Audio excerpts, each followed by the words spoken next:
Doutores e doutoras, eu espero que estejam bem. Trago para vocês hoje o estudo da unidade 13.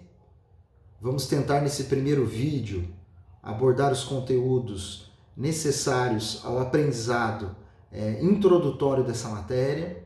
A unidade de número 13 trata do contrato de depósito, que é um contrato muito relevante nos tempos atuais.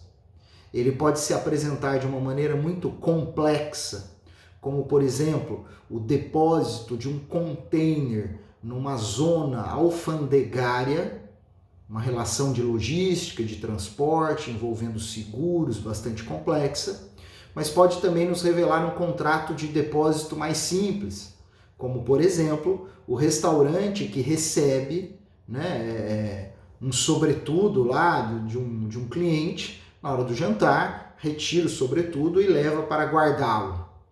São temas em cenários fáticos opostos, mas que juridicamente podem ser tratados pelo nosso discutido tema dessa aula, que é o contrato de depósito. Está bem?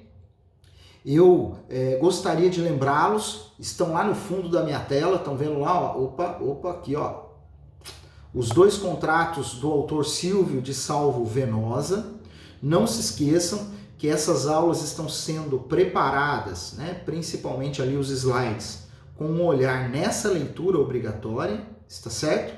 Então, nós estamos caminhando para o final do semestre, unidade 13, são 16 unidades, logo mais nós teremos a segunda avaliação, portanto, é muito relevante que você acompanhe as aulas, não só assistindo os vídeos, com os slides, mas também fazendo o seu estudo doutrinário, beleza? Bacana. Na aula de hoje, então, eu vou falar sobre o contrato de depósito. Você vai ver aí que no primeiro slide eu estou indicando, como tema da seção de número 1, o conceito desse contrato, a sua natureza jurídica, portanto, a classificação, e sobre quais objetos pode recair o contrato de depósito, tá bem? Então, pelo contrato de depósito, uma pessoa se compromete a guardar e conservar, significa dizer custodiar o objeto, uma coisa, em razão daquele que o entregou. Está bem? Então, nós temos o depositário, nós temos o depositante. O depositante entrega a coisa para o depositário e esse assume o compromisso de custodiar, de ter a coisa sob sua custódia, gerando, como está aí na primeira linha para você, na verdade no primeiro item do slide para você, a obrigação de guardar e conservar a coisa como recebeu. Inclusive, segundo a doutrina, se ela estava encaixotada, e assim sucessivamente. Está bem? Bacana. Em algum momento, o depositante vai reclamar a devolução do objeto, está certo? Esse contrato, como nós veremos, ele pode ser por prazo determinado ou não, e a gente verá detalhes no próximo tópico. Sobre a natureza jurídica, se trata de um contrato real. Ele realmente se perfaz com a entrega do objeto. Ele geralmente é unilateral e geralmente ele é gratuito. Mas ele pode apresentar obrigação para ambos os contratantes, ele pode também, inclusive, apresentar onerosidade para os dois contratantes em alguns cenários. Vejam, senhores, que nós estamos dizendo que ele é unilateral, como regra, e gratuito, como regra. Estamos indicando, portanto, o seguinte: via de regra, somente o depositário assume obrigações. E via de regra, não é pago o contrato de depósito, ele é gratuito, benéfico. Mas nós veremos que existem diversas situações práticas em que isso acontece de maneira distinta, sobretudo revelando onerosidade para a pessoa do depositante. Nós podemos observar que na nossa cidade existem galpões que são depósitos. Então, uma empresa contrata o serviço de depósito e deixa lá maquinário, estoque e outras coisas. Esse depósito ele é efetivamente vocacionado ao ônus financeiro, portanto, para esse exemplo nós estamos falando que ele não é gratuito, ele seria oneroso. Porém, conceitualmente, esse contrato é unilateral e gratuito. Verifica-se também, e daí está no segundo ponto, né, do nosso slide, que esse contrato é temporário. Ou seja, ninguém deixa algo depositado para sempre. Não. Existe um momento em que se pretende recuperar a posse da coisa. O depositante, portanto, reclamará a devolução do objeto, ou numa data certa, ou então quando efetivamente ele tiver interesse, necessidade de reclamar a entrega da coisa. Está bem? Verifica-se que a doutrina indica que o depósito deveria recair apenas sobre bens móveis, sobre coisas que eu posso pegar, lhe dar a posse e você guardar e conservar a coisa.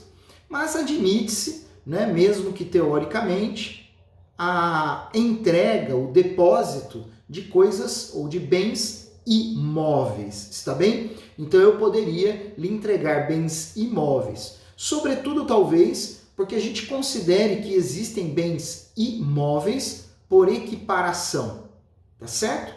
Deixo esse tópico, inclusive, sem maiores detalhes, porque vocês já estudaram, né, os bens móveis e imóveis no direito das coisas e na teoria geral do direito civil também, classificando esses institutos. Se for necessário, procure aí pela internet mesmo a distinção que eu acabei de mencionar, tá bom? O que não se admite, segundo a doutrina, é o depósito de bens incorpóreos. Eu não poderia depositar, então, a marca de uma empresa, está certo?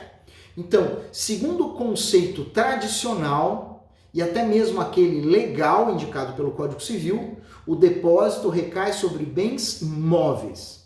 A doutrina admite que ele ocorra sobre bens imóveis, sendo certo que, entretanto, não se admite que o depósito recaia sobre bens incorpóreos, como, por exemplo, a marca de uma empresa. Está certo? E para finalizarmos essa primeira sessão, inclusive fechando ela nesse primeiro slide, nós verificamos também o seguinte, pessoal. A configuração do contrato de depósito depende de ânimos, de uma vontade específica de custodiar a coisa, o que o direito romano já chamava de animus custodiandi. Tem aí custodiendo, me perdoe, eu fui até verificar aqui o slide, tem no slide aí essa anotação para você, beleza? E daí eu trouxe no slide alguns exemplos que é muito comum, né, nós encontrarmos na doutrina no momento do estudo. Se eu chego, como eu já havia mencionado, num restaurante para um jantar e o garçom pega lá o meu paletó, o meu guarda-chuva e de repente minha pasta de trabalho e leva isso para dentro do restaurante, nós entendemos que isso gera um contrato de depósito e que ele é, inclusive, gratuito, eu não estou pagando por aquilo, mas ele gera um contrato de depósito. A obrigação do restaurante é custodiar aqueles objetos que eu acabei de entregar daquela maneira simples. Lógico, isso não vai acontecer, segundo a doutrina, se dois amigos estão passeando, sei lá, num parque, vão lá no show, no Lollapalooza, no Rock in Rio, daí um amigo fala pro outro, poxa, sua camisa tem um bolso maior, guarda minha carteira aí, tal. Essa troca de objetos como favor, que não tem nenhum interesse por volta disso, segundo a doutrina, não gera um contrato de depósito. Está bem? Então, se um colega em sala de aula, né? E que saudade de sala de aula, não? Um colega em sala de aula fala assim, guarda o meu notebook aí na sua mochila. Você fala, tá bom, guarda, daqui, tal. Isso não gera contrato de depósito, segundo a posição doutrinária. Ela vê isso como um ato de mera gentileza, e que, portanto, não estaria abarcada pelo contrato justamente por faltar o animus custodiendo, né? O interesse jurídico de custodiar o objeto que não é seu. e sim do outro, beleza? Eu fico por aqui. Nesta aula nós teremos vídeos mais curtos para cada uma das sessões, mas eu vou separá-las da mesma maneira como a gente vinha fazendo para facilitar o seu acesso. Grande abraço, pessoal!